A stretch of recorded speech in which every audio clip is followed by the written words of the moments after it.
राधे राधे प्रिय भक्तों, आप सबका फिर से स्वागत है हमारे चैनल कृष्णदासी प्रीति में। गुरुवार व्रत कथा आज सुनते हैं। गुरुवार व्रत कथा प्राचीन काल की बात है। किसी राजा राज्य में एक बड़ा ही प्रतापी और दानवीर राजा राज्य करता था। वह प्रत्येक गुरुवार को व्रत करता और भूखे और गरीबों को दान देकर पुण्य प्राप्त करता। लेकिन यह बात उसकी रानी को अच्छी नहीं लगती। वह ना तो दान देती और ना ही व्रत करती और राजा को भी ऐसा करने से मना करती। एक बार राजा शिकार खेलने के लिए वन में चले गए थे। महल में रानी और दासी थी। उसी समय बृहस्पति देव साधु का रूप धारण करके राजा के दरवाजे पर भिक्षा मांगने आए। साधु ने जब रानी से भिक्षा मांगी तो रानी ने कहा, सिद्धू महाराज, इस दान से तंग आ गई हूँ। आप कोई ऐसा उपाय बताएं जिससे सारा धन नष्ट हो जाए और मैं आराम से रह सकूं। साधु के रूप में बृहस्पति देव ने कहा कि देवी, तुम तो बहुत ही विचित्र हो। संतान और धन की कभी कोई नहीं दुखी होता। और शुभ कार्य में लगाओ धन को, कुंवारी कन्याओं का विवाह कराओ, विद्यालय बाग बगीचे का निर्माण कराओ। ऐसा करने से तुम्हारे दोनों लोग सुधर जाएंगे।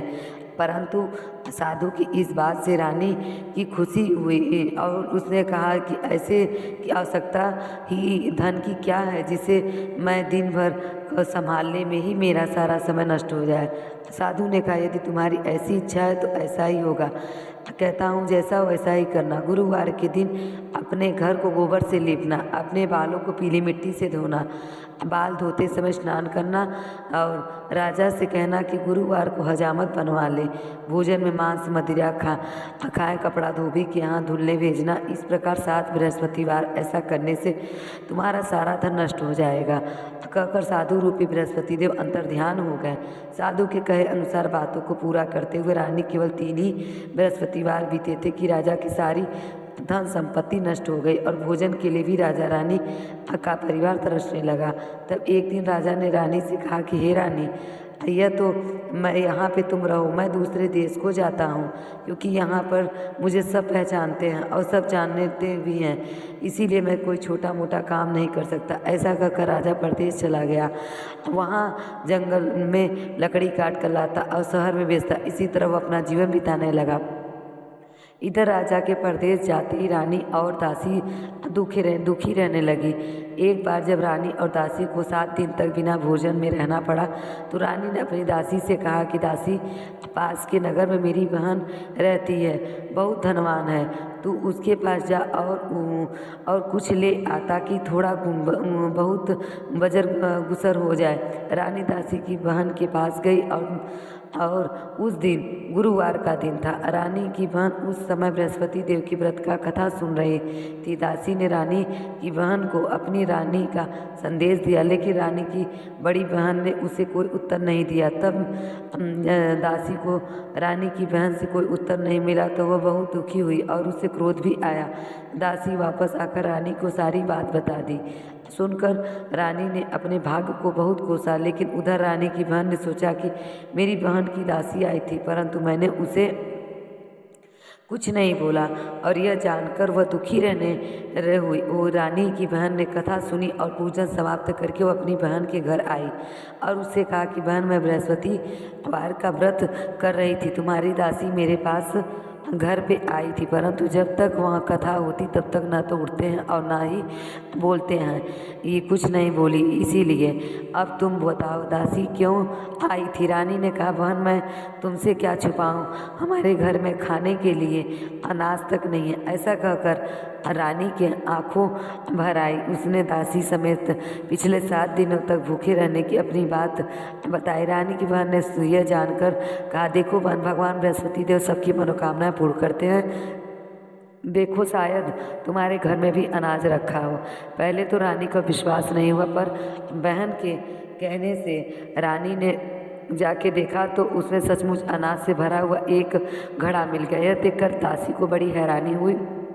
दासी ने रानी से कहा, रानी हम जब हमें अनाज नहीं मिलता तो हम वैसे ही व्रत करते हैं, इसीलिए क्यों न व्रत और कथा की विधि पूछ ली जाए अपनी बहन से, ताकि हम भी इस व्रत को कर सके। तब रानी अपनी बहन से बृहस्पति देव के व्रत कथा के बारे में पूछा। रानी की बहन ने बताया कि बृहस्पतिवार की व्रत चने की दाल और मुनक्का से भगवान विष्णु का केले की जड़ से पूजन करें और दीपक जलाएं, कथा सुने और पीला भोजन ही ग्रहण करें। इससे बृहस्पति देव प्रसन्न होते हैं। उन्हें व्रत और पूजा की विधि बताकर रानी की बहन अपने घर लौट आई। 7 दिन बाद जब गुरुवार आया तो रानी और दासी ने व्रत रखा। घुड़सवाल में जाकर चना और गुड़ बीन ले आई, केले की जड़ और विष्णु जी का पूजन किया। पीला भोजन कहाँ से आया, इस बात को लेकर दोनों बहुत दुखी थे, लेकिन व्रत रखा था इसीलिए बृहस्पति देव उनसे प्रसन्न थे। इसीलिए वह एक साधारण व्यक्ति का रूप धारण कर 2 थालों में सुंदर पीला भोजन दासी को दे गए। पीला भोजन दासी पाकर बहुत प्रसन्न हुई और फिर रानी के साथ मिलकर उससे पीला भोजन ग्रहण किया। इसके बाद वह सभी गुरुवार का व्रत और पूजन करने लगी। बृहस्पति भगवान की कृपा से उसके पास फिर से धन संपत्ति आ गई, परंतु रानी फिर से पहले की तरह आलस करने लगी। दासी ने कहा, देखो रानी, तुम पहले भी इस प्रकार आलस करती थी, तुम्हें धन रखने में कष्ट होता था, इस कारण सभी धन नष्ट हो गए, और अब भगवान के बृहस्पति देव की कृपा से हमें धन फिर से मिला है, तो फिर से आलस क्यों करती हो। रानी समझाते हुए दासी से ने कहा, बड़ी मुसीबत के बाद हमने यह सब पाया है, इसीलिए दान पुण्य करना चाहिए, भूखे मनुष्य को भोजन कराना चाहिए और धन को शुभ कार्यों में खर्चना चाहिए, जिससे तुम्हारे कुल का यश बढ़ेगा, स्वर्ग की प्राप्ति होगी, तुम्हारे पितृ भी प्रसन्न होंगे।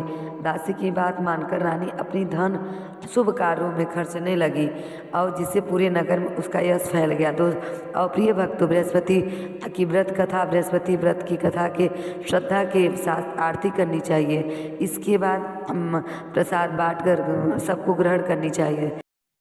तो इसी तरह से रानी फिर से अब पूजा पाठ करने लगी और बृहस्पति देव की कृपा से सब धन धान्य से भर गया।